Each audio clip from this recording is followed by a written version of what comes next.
does it mean to love one another? Is it an emotion of the heart, an act of service, a force of the will? Can love ever truly be defined? We think so often in simple terms, but real love goes much deeper. It strengthens the weak, helps those in need, lives in harmony with all people, and holds us accountable. Love means carrying each other's burdens, admonishing and instructing, showing compassion and feeling it too, spurring one another to good deeds, confessing and forgiving, building and maintaining trust, being of one mind no matter our differences. Love means accepting others for who they are and allowing ourselves to be changed in the process. So love holds us together, grafted by faith into the one true Christ, whose example compels us to love one another.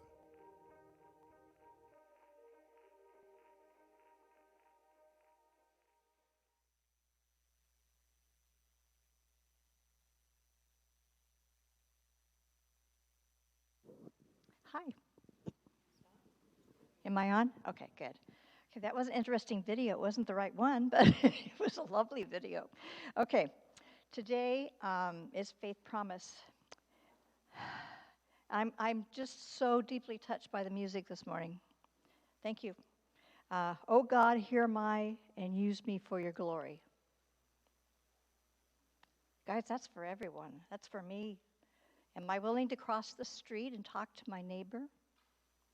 Am I willing to go across the office and say something to that person that I don't get along with very well? Use me. In 1964, Larry and Addie Garman answered the call of God to go where few would go, the jungles of the Amazon. They served faithfully and effectively for 45 years and somehow through that raised 4 children. Many times the only contact with the outside world was with a ham radio. Dr. Larry did his medical training as a chiropractor, and had a private practice for 2 years before going to the mission field. He also graduated from Biola School of Missionary Medicine with a special studies in tropical medicine, pharmacology, and dentistry. He worked additionally as an oral surgeon, and he became an expert in the area of snake bite treatments. Okay, and my husband, when he was down there working with them in '81, he remembers your son catching poisonous snakes to take in so they could be milked. Anyway, so a fun remembrance. The Nazarene clinic that Dr. Garman established was fully recognized as a public health clinic in Peru and was registered with the government. Doc trained many of the Bible school students to be nurses as well as pastors so they could treat diseases and dispense medicines. Each day while they were at the Bible Institute, the students also had a class in public health. Okay. In 1981, our local church intersected with the Garmans when we sent a team to the jungle to help build New Horizons, a new home along the Marañón River. Is that correct? Okay. While Miss Addie has already gone on to heaven, today we welcome Dr. Larry Garman, master storyteller, but most importantly, man for God. Thank you.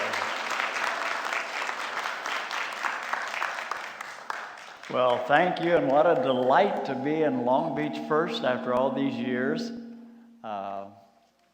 Thank you for the Peruvian flag on the platform.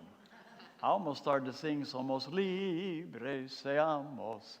The national anthem of Peru. Well, pray for Peru right now because they're in turmoil. And there's not too many of them singing that we're free right now. You've probably seen the news, so pray for our people. I'm supposed to go there in March for about 6 weeks and hold my breath. I hope they get things under control. Thank you, young people, for that wonderful music. That was beautiful. And like Jerry said, the words so appropriate for this day of faith promise and what we're about as a church, reaching out to people. And I'm just so grateful for those lovely songs that they sang to us this morning. I just drank it in. Well, there's one verse I want to share with you, and that verse will serve for everything I have to say this morning. It's the mission verse that I use everywhere I go. There are so many verses, but this one we know in Romans chapter 10, verses 13 to 15. For whoever calls on the name of the Lord will be saved. I repeat that verse many, many times. How shall they call on him in whom they have not believed? And how shall they believe in him of whom they have not heard? And how shall they hear except someone tell them or preach to them? And that's the story of mission. That's the story of Faith Promise today. Our responsibility to a lost world. I was sitting there thinking back in 1954 when I went to Pasadena College as a young, ignorant teenager from Ohio, raised in rural Ohio. Came to California at the age of 17, didn't know a soul. And somehow I started attending some services at the Salvation Army there in Pasadena on Old Fair Oaks Street and Raymond. And I remember one day I wanted to follow them. You know, they used to go out with their instruments, and they'd go to Colorado Boulevard and Fair Oaks Avenue, one of the main thoroughfares in Pasadena. And they would have their instruments and their uniforms, and they were all dressed up, and they would get quite a crowd of people around them. They would sing music and play their instruments. And then the colonel, he would grab the microphone, and he would give a short message. And I just kind of trailed along with him one day. I didn't know my head from a hole in the ground. I had been saved not too long before that. And I was just learning the Bible, you know, and I stood off to the side watching them in this service. And the colonel got up and he said, "There's a young man here who wants to give his testimony today." And I'm looking around, there's not a young man in their group. And he walks over and thrusts the microphone in my hand. And I stood there trembling, shaking, my knees were knocking. I didn't know what to say, what to do, but I said something, and it probably wasn't worth listening to. But anyway, it was a start. And then as a junior in college, God called me to be a missionary. Wasn't it wonderful? We had missionaries come and present in our chapel services. And that missionary call, didn't know where. I thought it would probably be Africa. That was kind of the heartbeat of our church in the late 50s and early 60s. But one night in our church in Whittier College Avenue, I heard a missionary talk about a native group of people in the Amazon that desperately needed medical help. For their life expectancy was around 40 years of age, a death culture. And when he spoke about those people, and I had been trained, and I had studied and prepared, and I knew God was calling me to those unknown people, to that unknown place, the Amazon of all places. It sounded exciting. And then we were finally assigned to that place, my wife and I, to the Agua Runa Indians of the rainforest, a tribal group of people steeped in superstitions and witchcraft, bound by the fears of the spirit world, where revenge killing was the name of the day. Those first Sundays in that church, my word, we were overwhelmed. Our church was dirt floored. The benches had no backs on them, railings that high. People filled that little tiny church. We were absolutely overwhelmed. They came with all their finery. The men, many of them wore their beautiful crown of parrot feathers that they had killed themselves using the most famous weapon known to our people. It's called the blowgun. And any man worth his salt has a good blowgun. And boys are taught at the age of 12 to use this weapon to bring down birds and other animals that live in the canopy overhead. And favorite meat of our people happens to be this animal. Woolly, this is a woolly monkey. Most beautiful, lovely monkeys that we raise several of these. One minute you want to kill them, the next minute you want to love them. They tore our house to pieces. We forbid them to be in the house, locked our little screen door. This happened to be Smokey. We raised her from just a baby. She was absolutely ornery.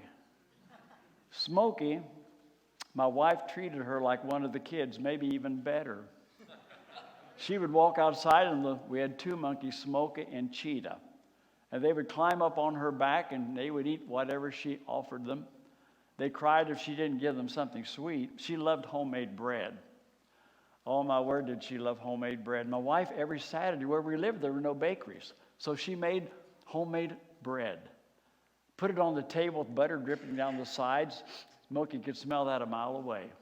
Swinging across the trees, down over the clothesline, onto the front porch, look through the screen door, see the bread on the table. But knowing she was not allowed inside, she would eye that bread and then wait till we were distracted. She would open the door with her paw, stick her head in, then slide across the floor quietly, closing the door silently with her long tail. Lickety-split to the table, she'd grab that bread and running to the table, holding it high in her paw, and me right behind her. Smokey put that bread back, you crazy monkey, out the door. She would run down the short sidewalk, climb that steep hill behind our house where I could not get to her, and then Smokey would turn and sit on her haunches, munching her bread, looking at me as if to say, what are you going to do about it? Well, I hope I'm smarter than a monkey. So next Saturday, I was ready. I took off my belt. I hung it on a little wooden bar right at the door. Smokey came. I saw her out of the corner of my eye. She thought I wasn't looking. She came to the door, opened it, slid across the floor, closed it quietly, like a bolt of lightning to that table. We got to the door at the same time. I pulled the belt back and swatted her across her rump. And have you ever seen a monkey cry? Things happen at both ends. She opened that door and walked down the sidewalk, mad into the wet hornet, scolded me, fussed at me, walked off into the jungle, and I thought, you've learned your lesson. Until next Saturday. Bread was on the table. I saw her coming. Again, I acted like I didn't see her, but watched her from the corner of my eye. Up to the door she came. She remembered last week. The belt was still hanging there just in case. She opened the door with her paw and went through her antics, ran to the table, grabbed the bread. We got to the door at the same time. I reached up to grab that belt just as her black tail flashed past my hand, grabbed the belt buckle, pulled the belt away from my reaching hand, ran out the door, down the sidewalk, dragging my belt along behind her. When she got to the hill, she dropped the belt, scurried up to the top of that hill where I could not get to her. Pray for us, it's a jungle out there. Well, the Indians love to eat monkey, one of their favorite foods. And to do that, it takes a chase of maybe a couple hours. And they have to carry a quiver full of poisonous darts dipped in a substance very similar to curare, which paralyzes the respiratory muscles, and the animal dies of asphyxiation. And so they are skilled at shooting into the canopy. Blowguns are only used for canopy animals like monkeys and birds. And they can shoot at 40 yards away and hit a target. Skilled. They learn at a young age. And so the blowgun is very effective. Takes about 12 darts to stop a large howler monkey that may weigh 20 pounds. You have to chase him from tree to tree and shoot him. And just give you an idea how the blowgun works. That's how it doesn't work. But nice thing is you have a quiver full of poisonous darts, so you can always put another one in. Yeah. Hang on, folks. We're going to do this. The blowgun is made out of palm wood, and it's a very effective weapon in the hands of a skilled Indian.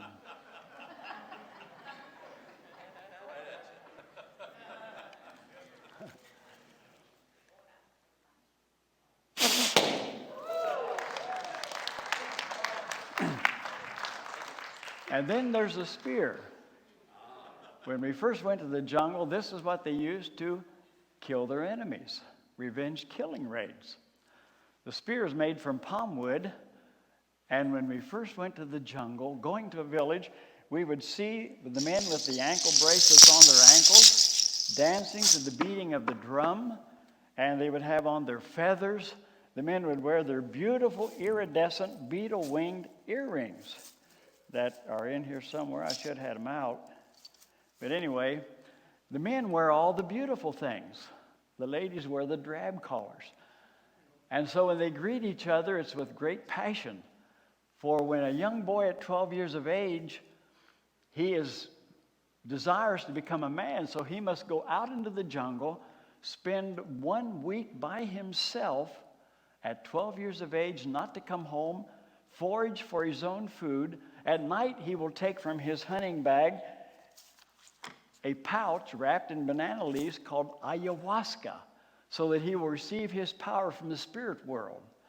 And on the form of the boa or the eagle, when those visions that hallucinate in his mind, the best vision is he will be a powerful warrior to fight with a heavy palmwood spear. And the second vision is to be a hunter, provide food for the table. And the third vision is to be a powerful, authoritative speaker. All the men pride themselves on their ability to speak. When they get together, they greet each other in this fashion. Pastor, would you help me out? Would you say? Just follow me, I'll lead, okay? Come up here. And we stand about 3 feet apart. And I'll begin the conversation, then you join in and do the same thing, okay? Okay. Yeah, and you can laugh at your pastor, okay? What? Yes, who? Choo, choo, choo, choo. Choo, choo, choo, choo. Yeah, yes, who, me, namuk. Yes, who, me, namuk. Deka, chi, chi, chi. You can do that now. Illinois, Iowa. That's good, yeah. Okay, you got to do choo, uru, choo, choo, uru, choo, choo, uru, choo, choo, uru, choo. Yeah. Very good. Thank you, sir.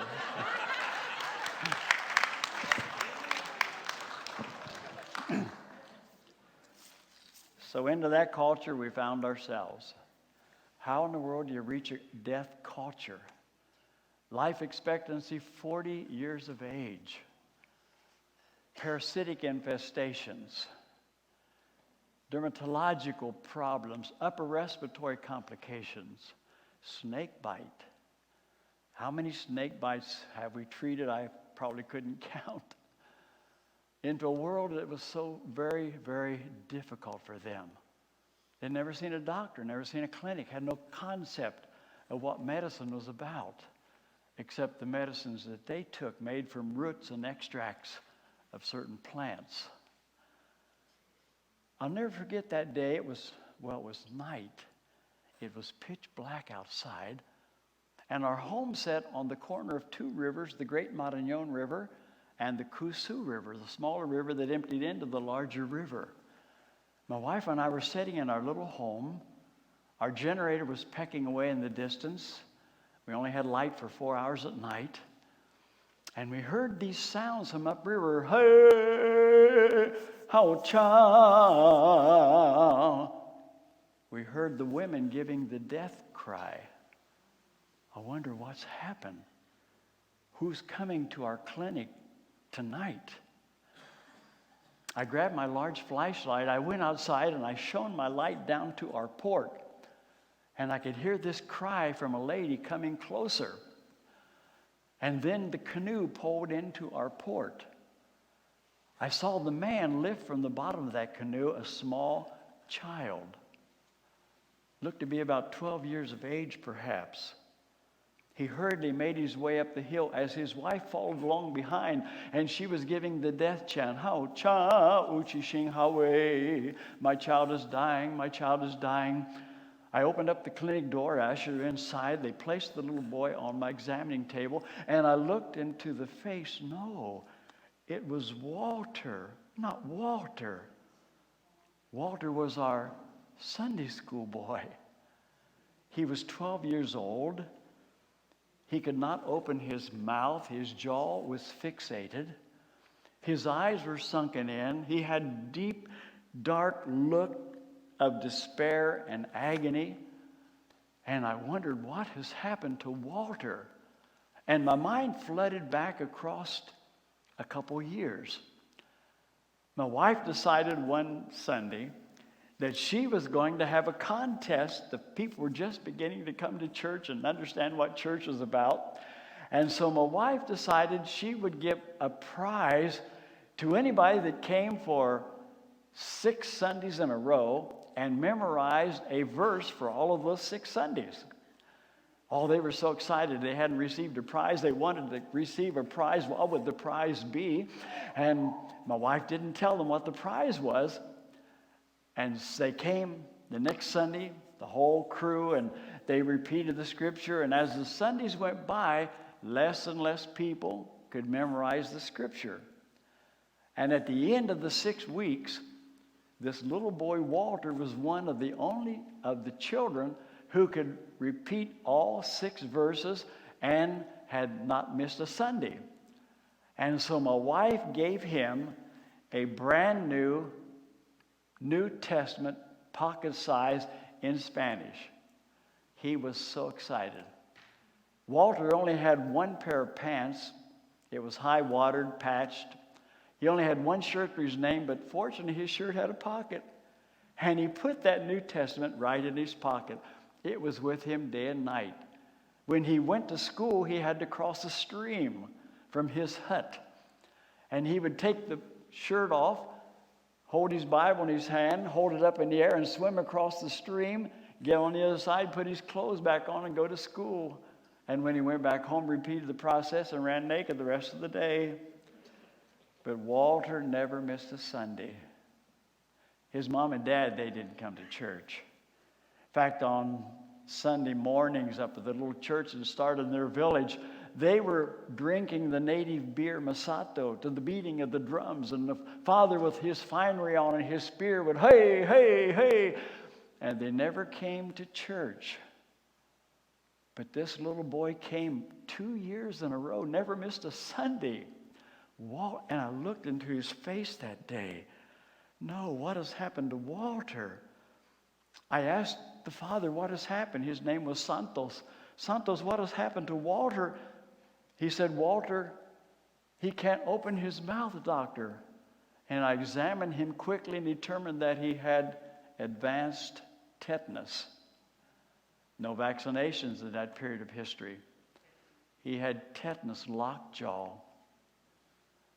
He was struggling. His back was arching. I had to tell the parents that night that we have no medicine now that will help your son. There's nothing we can do for him. They were brokenhearted, of course. The mom began to cry. She said, can't you do something? And I said, if I had the anti-tetanic, it might relieve a little symptom, but he's not going to make it, I thought to myself. But there's an army doctor way up on the road at the army camp, way upriver, 8 hours away. I will send our boat and take them up there in case he has the antitoxin he can give to them just in case to relieve a little bit, and we will do something. So our motorist took them upriver and took them to the army camp, and the next day we were getting ready to take our children to school, to their boarding school.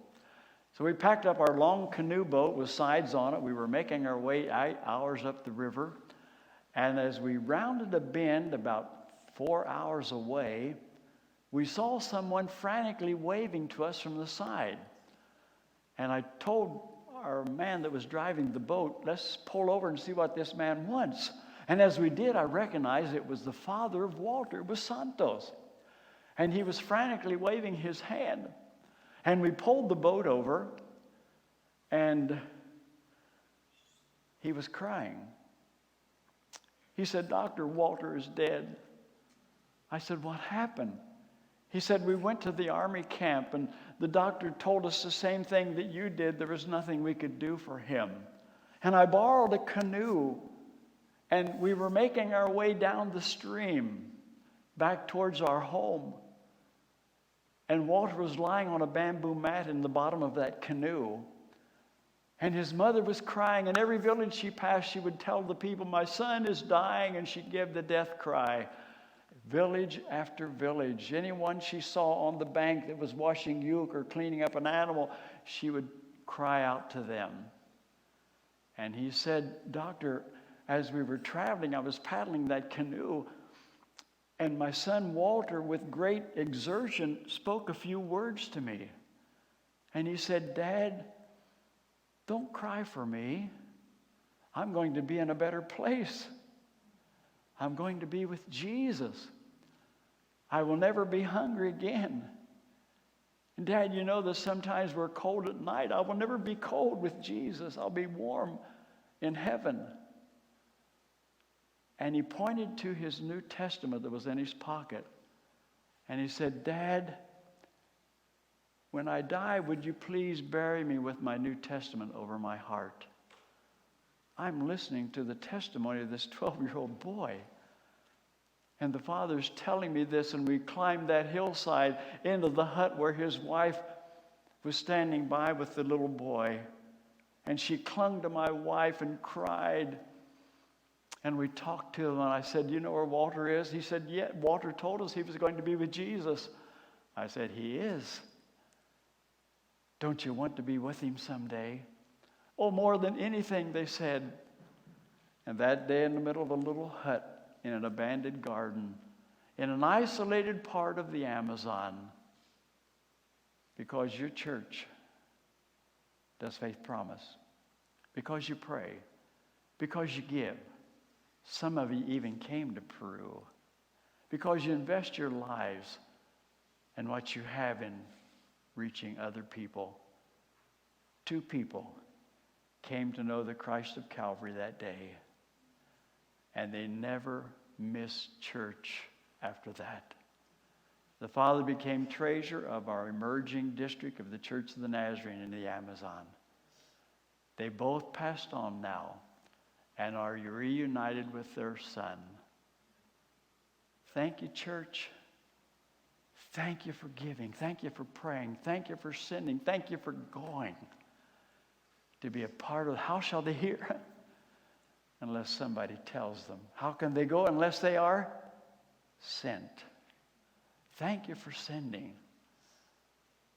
The Amazon is full of stories. Stories, bottom line to everything we do, people coming to know Jesus. That's the reason we exist.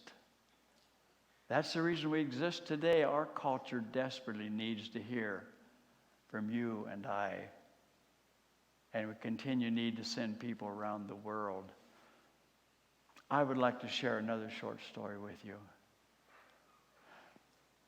My wife was terrified to go to the jungle. She was afraid of water more than 3 feet deep in an amusement park. And the Amazon River, are you kidding? Whirlpools, rapids, desperate areas. If it crawled, bite, swam, stung, she was running. And she finally said yes. Oh my. We went to the village of Chingamay. You know where Chingamay is?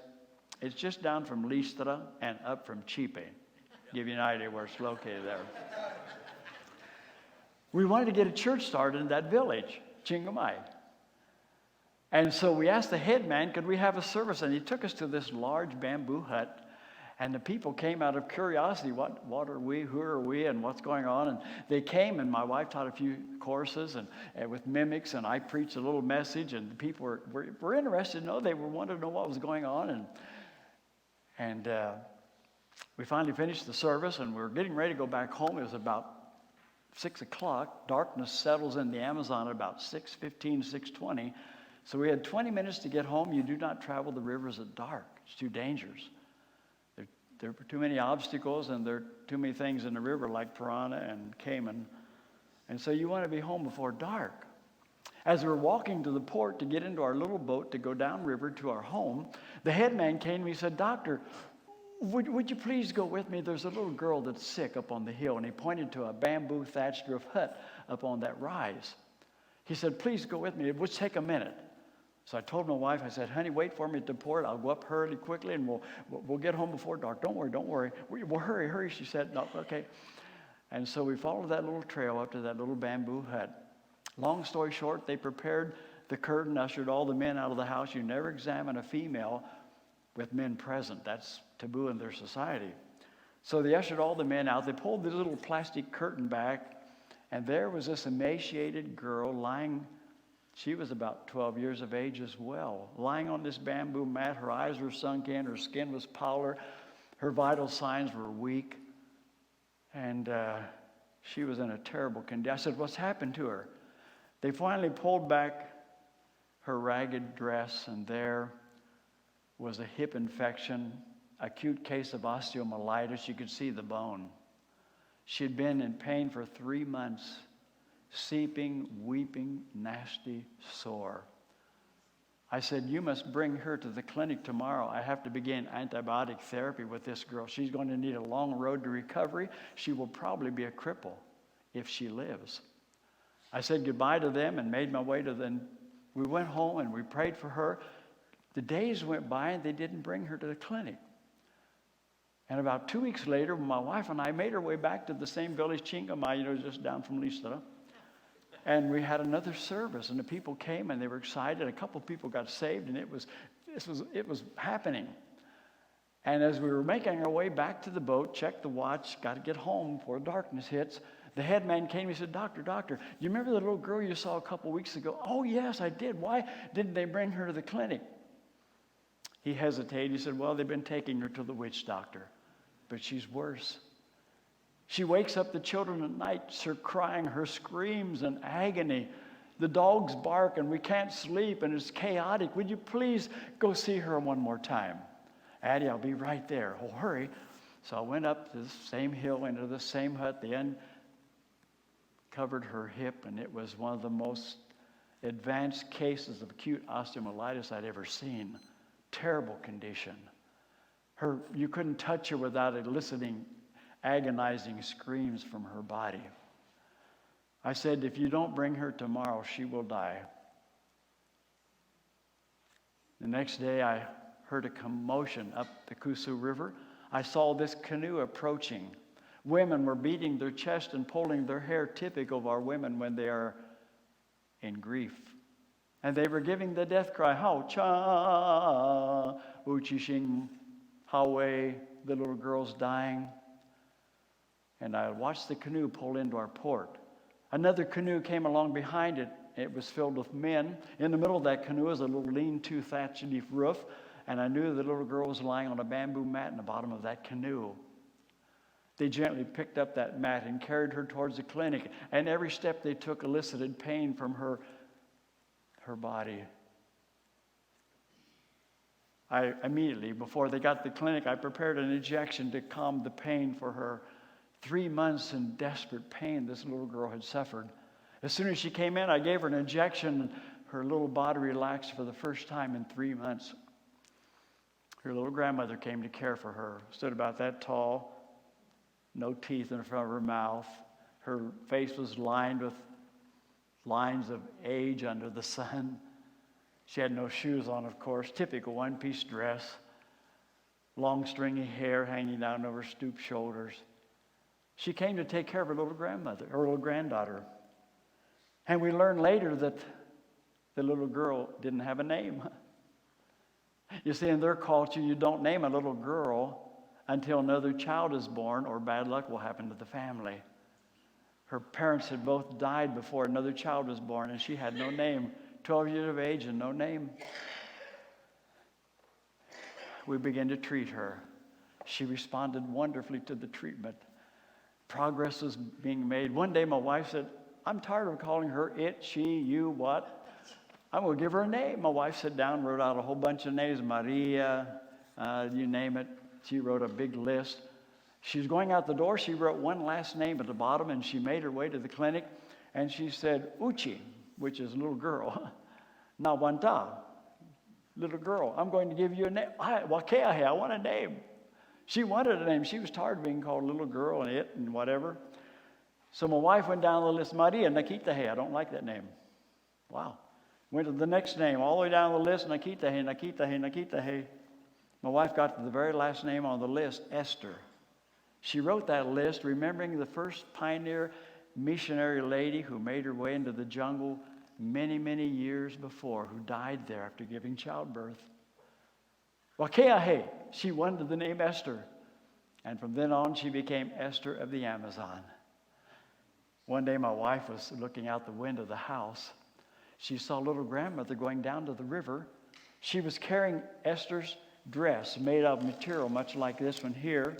It's just a big rectangular piece of material they wrap around their body, tied over the right shoulder, cinch a vine in the middle, and Grandma was down washing out Esther's dress, the only dress she had. She had no other clothing. Grandmother came out of the river, put it on a bush to dry.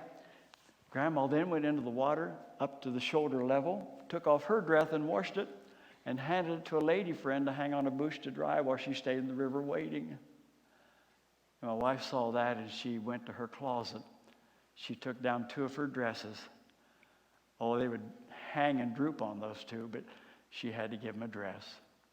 She made her way to the clinic and gave each of them a dress, and they hugged it as if you'd given $1 million and never received a dress or a gift in their life. This was amazing.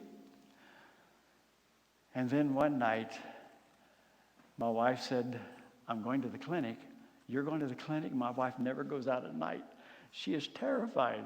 She knows that sometimes there are snakes at night and other animals and bats fly around. And my wife does not go out at night. That is impossible. She says, I'm going to the clinic. What? She says, yes, they're ready. I said, what do you mean? They're ready. She grabbed her Bible and she headed over to the clinic with her flashlight doing 360 degrees, making sure there's nothing to get her. She walked into the clinic and they had never seen my wife at night. They wondered, what in the world is she going to do now? And my wife told them that beautiful story. So simple. But you see, they found out that somebody loved them before that night. You see, they saw the compassionate ministry of your church in action because you sent someone to care for them. You sent someone to help them. You sent someone to bring the message to them. They were ready. It didn't take any coaching because the ground had been prepared. And my wife told them that simple, beautiful story. And those 2 in that little clinic out in the middle of nowhere, those 2 people came to know Jesus. They would never be the same. Well, so many of the stories have sad endings when I finish. Sunday rolled around. Our church was on a high hill. Indians came. Our parking lot was filled with dugout canoes. They came by trail. It was exciting. 200-300 people filled our church. And there on the front row when we entered was Esther and her little grandmother. They had come in a canoe after we had released them from the clinic, from their village, half an hour by canoe, and she climbed those steps, and Esther's hip was so deformed that she had to swing her leg out like that. She could hardly walk. But there she was on the front row. And as my wife led singing, she stretched her arms out. She wanted more. And then it came time for us to come home for our year furlough to present mission in a church like I'm here this morning. We were gone for a year. We went back to the Amazon.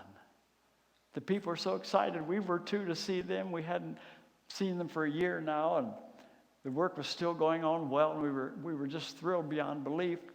And we walked into the church, but there was no Grandma, no Esther there. And you see, I need to back up a little bit. See, my wife struggled with the call. She didn't struggle with the call, but she struggled with where God was sending her. And one day when Addie was praying, God said, Addie, are you willing to not go and them not hear and be lost? And Addie said, no, Lord, I'll go. I'll go. And a couple Sundays went by and no Grandma, no Esther. And the third Sunday, my wife asked someone, don't ask me any more questions. I want to know, where are Esther and Grandma? What happened to them? Are they sick? And the people's silence fell over the crowd. One of the headmen said, little grandmother died of old age while you were gone. And they said Esther had an epileptic attack and we didn't know about it. And she fell in the little stream and hit her head and drowned in water only a couple feet deep. My wife was so sad. A couple of days went by and she was devastated, but then the Lord spoke to her and said, Addie, aren't you glad you went? Because 2 people are in heaven because you finally said yes. And that's the story of mission. And that's the reason we do it. And that's the reason we reach out to people around us. Because if we don't tell them, who in the world will? That's our responsibility. May God help us to be faithful to reach our culture today and to continue reaching around the world with the gospel of Jesus Christ. Thank you so much.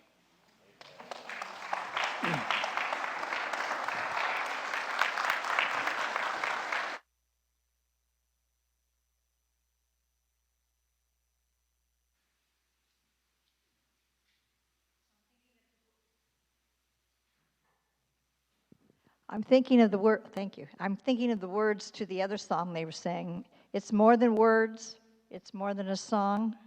I will love you with my yes and my obedience. Touch me, so I had to write all that down during the music. But this is Faith Promise Sunday. And we have this event once a year. And at this time, it's our opportunity to listen to God and make a commitment to support our mission work here at home and around the world.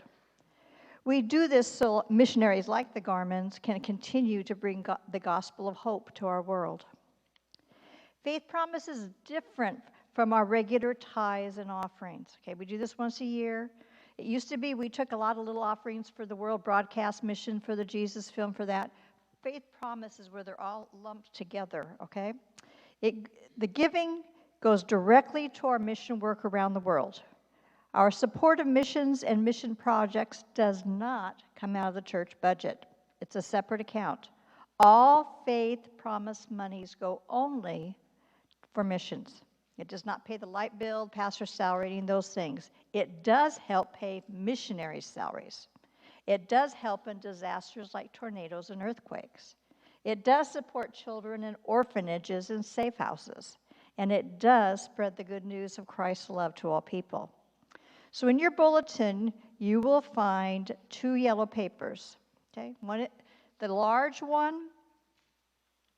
Okay, the large one is my Nazarene Missions International report for this year.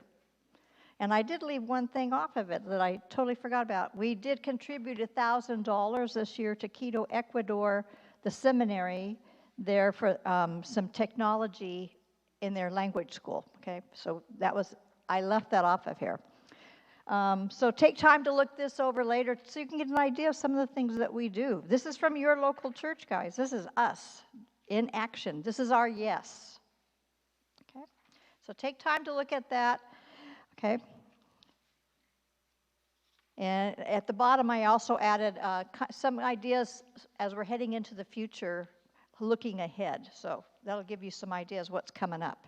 You'll also find in your bulletin a Faith Promise card. And if you don't have one, raise your hand and we'll have our kiddos over here, bring you a card, okay? So if you don't have one of these, just stick up your hand and the boys will see you, okay? You need one, okay. So if you need one, let's see. This year, if you look inside it, our goal is to raise $40,000. Okay? And we've itemized it on you, and we sat down and looked through this and looked at the history of our church the past 2 years, and this is our best guess at a budget. Okay, this is what we'd like to see happen this year. Okay.